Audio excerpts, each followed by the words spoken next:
Lockdown के कारण पूरे विश्व में चीनी की मांग काफ़ी ज़्यादा घट गई है और हमारे देश में भी काफ़ी तेज़ी से मांग घटती चली जा रही है। हमारे यहाँ चीनी का 75% उपयोग व्यावसायिक चीज़ों में होता है, चाहे वो मिठाई बनाने में हो, चॉकलेट में हो, जूस में हो, शादी ब्याह समारोह में हो, क्योंकि ये सारी चीज़ें बंद चल रही हैं और आगे आने वाले समय में भी पहले की तरह नहीं चल पाएंगी। तो हमारे यहाँ पर चीनी की जो मांग है, खपत है, वो काफ़ी ज़्यादा गिर जाएगी। यही स्थिति पूरे विश्व में बनी हुई है। पूरे विश्व में भी पिछले 2-2.5 महीने में चीनी के दाम बहुत ज़्यादा गिर गए हैं, 25-30%, और आगे और ज़्यादा गिर सकते हैं। यहाँ भी चीनी मिलों से चीनी का उठान नहीं हो पा रहा है। इसी वजह से हर चीनी मिल के गोदाम में चीनी के पहाड़ बनते चले जा रहे हैं। चीनी जब नहीं बिकेगी तो आपका बकाया भी बढ़ता चला जाएगा। इस वक्त लगभग 16,000 करोड़ रुपए का गन्ने का बकाया उत्तर प्रदेश में हो चुका है और अब सरकार को मजबूरी में किसानों को गन्ना बकाये के बदले 3-3 कुंटल चीनी देने की स्कीम लानी पड़ी है। आगे ये परिस्थिति और ज़्यादा विकराल रूप धारण कर सकती है।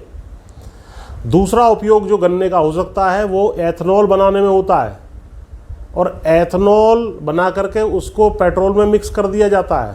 लेकिन यदि कच्चे तेल के दाम गिर जाएं तो पेट्रोल के दाम भी कम हो जाते हैं, तो उस वक्त एथनॉल को पेट्रोल में मिलाने का कोई जो है आर्थिक लाभ नहीं होता। हमसे ज़्यादा गन्ना उत्पादन 1.5 गुना लगभग ब्राज़ील करता है। ब्राज़ील के यहाँ पर ये सिस्टम है कि वो कंट्रोल्ड रूप से यदि चीनी की मांग बढ़ती है तो चीनी का उत्पादन बढ़ा देता है और यदि चीनी की मांग कम होती है तो वो एथनॉल का उत्पादन बढ़ा देता है। लेकिन इस बार क्योंकि अंतर्राष्ट्रीय स्तर पर ही कच्चे तेल के दाम कम हैं तो मजबूरी में ब्राज़ील को भी भारी मात्रा में चीनी ही बनानी पड़ेगी गन्ने से। तो ऐसी परिस्थिति में चीनी के दाम और ज़्यादा गिरेंगे। तीसरा, जो कुछ शराब आदि में प्रयोग हो जाता था बना करके इसका गन्ने का अल्कोहल या एथनॉल बना करके, वो भी बहुत कम, क्योंकि बिक्री शराब की दुकानें सब बंद हैं, वो भी बहुत कम हो पा रही है। ऐसी स्थिति में वहाँ पर भी आपके गन्ने की खपत नहीं हो पाएगी। इसी तरह जो गन्ने के सह उत्पाद थे, चाहे वो शीरा हो, खोई हो, प्रेस मड हो या अन्य हो, उनकी भी बहुत ज़्यादा मांग रहने की संभावना नहीं लग रही। कुछ चीनी मिलें जो है बिजली बना करके बेच देती थी। बिजली पहले ही यहाँ पे सरप्लस है और इंडस्ट्रियल एक्टिविटी में बिजली की मांग भी कम हो गई है, तो उसकी भी संभावना नहीं दिखाई पड़ रही। तो अतः मेरा विनम्र निवेदन है किसान भाइयों कि इस बार आप लोग गन्ने का रकबा कुछ कम करके चलें। अभी आपको गन्ने के बकाये के बदले चीनी दी जा रही है।